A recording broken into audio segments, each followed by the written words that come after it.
граѓани, зборуваме за извештајот за напредокот на Европската комисија, за напредокот на Република Македонија, поднесен од Европската комисија за пристапните преговори на Република Македонија, односно за нашиот кандидатски статус и евентуалното отварање на пристапните преговори. И многу нормално, секогаш кога се зборува за вистината, ВМРО-ДПМН го нема. Жал ми е што не можам да ја насочам Собраниската камера, да каже дека од 50-тина и кусур пратеници, веќе не знам, почна да се расипнува таа пратеничка група на ВМРО-ДПМН, овде има 2, 4, 6, 8, 10, 12, 14, имаше и претходно еден пратеник ги брои, сега и вие ги броите. 15 луѓе присутни и тоа е таа политичка структура, која што работи, нели, 24/7 за еднината на Македонија. Тоа се тие луѓе кои што година и пол спинува, лажеа безочно за платите на пратениците од опозицијата. Еве ги овдека на број 15 од 57-8 колку што се. Зошто не сте тука пратениците на ВМРО-ДПМН? Зошто треба да зборуваме за вистината? Треба да зборуваме за вистината затоа што е таква каква што е состојбата во нашата држава. А состојбата во нашата држава е таква каква што е заради 10-годишното владење на ВМРО-ДПМН. И кога се фактите во прашање, рекламите не помагаат. Џабе ви се рекламите. Да не мислите дека Социјалдемократскиот сојуз или јас, како пратеник, измислувам, ќе прочитам тоа што го пишува во извештајата, што вие преку скапо платените пропаганди на нешто што сака себе си да се нарече медиум во Република Македонија, се обидувате да го прикриете.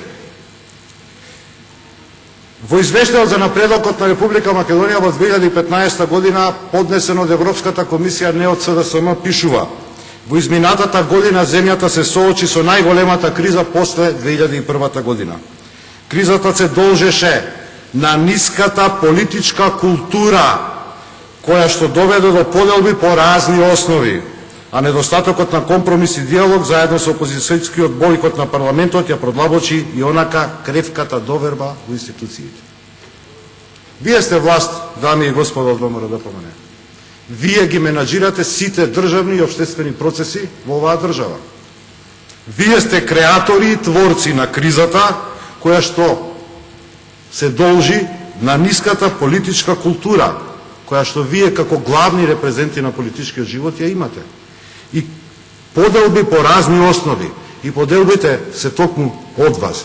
Поделбите се од вашите пропагандистички куќи кои што се нарекуваат медиуми и од вашите ефтини, но скапо платени пропагандисти кои што себе се нарекуваат уредници или главни одговорни новинари или главни одговорни уредници, бидејќи вие сте тие кои што создавате и правите листа на отстрели во оваа држава.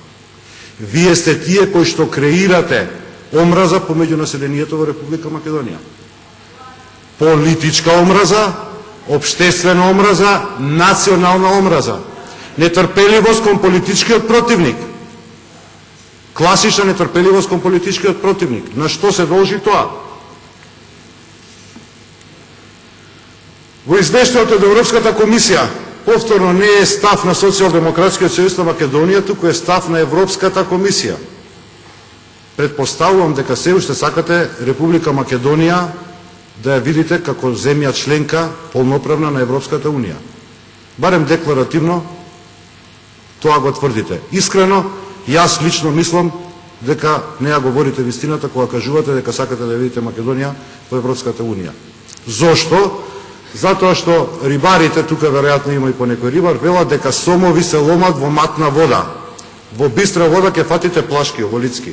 Меѓутоа, ја сменивте структурата во економскиот живот во Република Македонија. 3-4 сома ја исполовија целата риба во Република Македонија.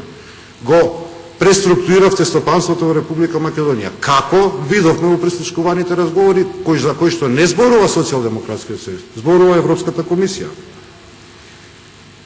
Република Македонија во политичка криза заради кражбите континуирани кои што се одвиваат во избирачките процеси од 2011 година наваму. И вие сте власт во оваа држава и тоа што и крадете изборите. Европската комисија, не Социјалдемократскиот сојуз на Македонија, вели по прислушкуваните материјали постојат разговори за манипулации со избирачкиот список, купувањето гласови, закани кон јавни службеници и приватни компании, како и спречување на гласачи да го остварат своето избирачко право.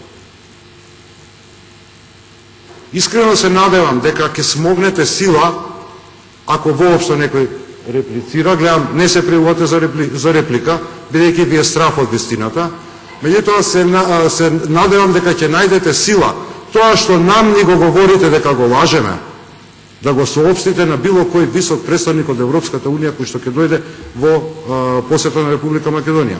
Ако вие не го сторите тоа, јас ќе искористам првата прилика која ќе имаме наредна мешовита седница, дали на Европарламент, дали гости од некој друг парламент, да ја соопштам таа вистина, како што вчера ја соопштивме вистината за состојбата во нашата држава на колегите пратеници од Европарламентот. Зошто е Република Македонија држава во тешка криза? Во сегментот владење на правото, вели, Судскиот совет не е систематичен во монитирањето на системот и постојат грижи дека понекога се заобиколуваат и тоа е најчесто во клучни спорови, односно случаеви. Не постои транспарентен инструмент да се оцени дали објективните критериуми се всушност применети во одлуките на назначување на судии. Оп, тефтерчето на Гордана. Ништо друго. Зошто? Затоа што вие избегнувате да именувате судии по основните критериуми на професионалност и доследност и достоинство на судската пресуда. Го девалвиравте судството, ги девалвиравте судиите, ги уништувате нивните животи со секојдневни уцени и закани. Судската администрација денеска ви најави генерален штрајк. Пробајте да слушнете што сакаат да ви кажат тие луѓе. Вие сте власт, бре луѓе во оваа држава. Зашто овдека зборуваме? Тие луѓе се жалат на секојдневни притисоци и закани. Судиите во Република Македонија се приморани да носат број на пресуди по норма. По број. Волку месечно мораш да донесеш. Секоја судска пресуда одлучува за човечка судбина. За неговата слобода, за неговиот бизнис, за неговата имотна состојба. Не, вие ќе шиете кошури со судбините на граѓаните на Република Македонија. Зошто? Затоа што во тефтерчето така пишува. Затоа што тоа тефтерче треба да ви обезбеди селективноста во примената на правото. Селективноста во примената на правото кога се зборува за јавното обвинителство и за антикорупцијската комисија. Европската комисија, не Социјалдемократскиот сојуз на Македонија, ви зборува за тоа дека институциите во Република Македонија се длабоко партизирани.